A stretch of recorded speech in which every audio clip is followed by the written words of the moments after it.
What's up guys? Today I'm going to be talking a little bit about my 2020 Jeep Gladiator. I've owned it for almost about a year in February. I've put 8,179 miles on it and I've loved it.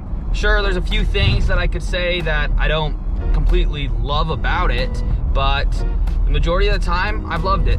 Right now I'm running 35-inch Nitto Ridge grapplers, and they are, they're pretty good.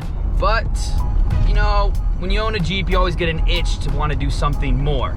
But today I'm going to be talking about the 35s and how they drive and what I think of them, because I think with having 8,000 miles on them and, daily driving it, I can have a pretty good idea of kind of how they're performing. All right guys, so like I said, I've owned it for a little over a year now. I kind of want to show you what it looks like, because what I've put on it is I put a 2.5 Teraflex coilover kit on it with the 35s. Literally did it the week I bought it from the Jeep dealership. I just threw the lift on immediately, and this is kind of how it turned out. I think it looks great. It gives you not the stock look, but you can fit on the 35s. It's not too tall and it looks really great. I've taken this thing on a road trip. I took it down to St. George and it drove great. If you've owned a Jeep Wrangler before, they're shorter wheelbase, so they can kind of toss you around a little bit more on the freeway. With the Jeep Gladiator, they're a little bit longer, so they do drive significantly better on the freeway. So if you're debating on getting a Wrangler or a Jeep Gladiator, I would 100% recommend driving a Jeep Gladiator before you buy a Wrangler.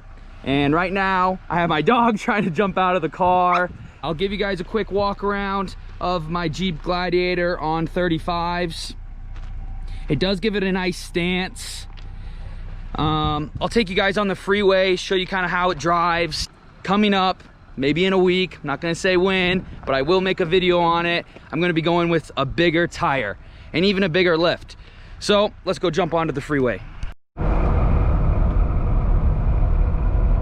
So I just wanted to show you guys how smooth it drives when you're on the freeway.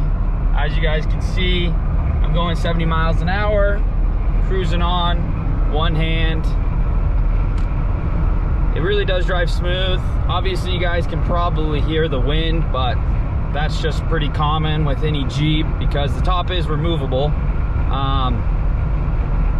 But yeah, it really drives smoothly. You can road trip this truck, you can daily drive it, and it's really going to be just the all-around truck. So one thing that I want to say about my 35s on my 2.5-inch Teraflex coilovers lift is that you do get a lot of compliments on it.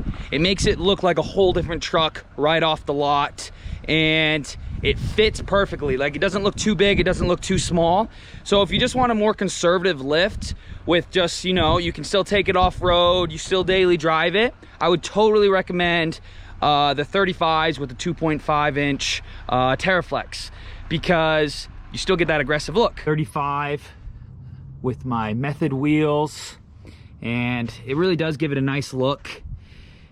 As you guys can see, it levels the whole truck out. You get a complete level from front to back.